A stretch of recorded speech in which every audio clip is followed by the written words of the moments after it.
Kamusta mga kap? Ngayong araw ay pupuntahan namin ang pinakamataas na waterfalls dito sa Ilocos Region. Ito ay ang Auasen Falls located sa Sigay, Ilocos Sur.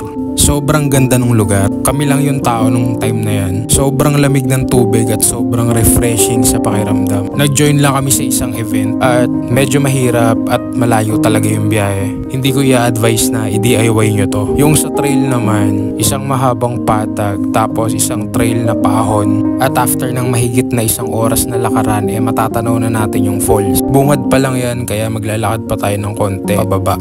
At maya pa ay tanaw na natin yung falls. Ayan, sobrang lapit at sobrang laki talaga guys. Manliliit kayo sa pakiramdam. Parang may something hindi ko maipaliwanag through words. Siguro dahil kami lang din yung grupo na andyan sa lugar. Kaya pakiramdam ko sobrang mystical ng lugar Kaya respeto na lang tayo sa lugar.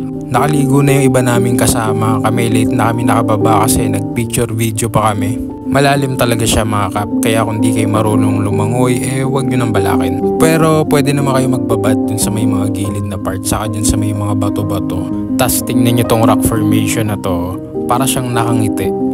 Buti na lang at banayad lang yung bagsak ng tubig ng waterfall. Kaya may mga maganda kaming kuha at na-enjoy pa namin yung paglangoy-langoy. Yun lang mga kap, ingat at leave no trace tayo lagi.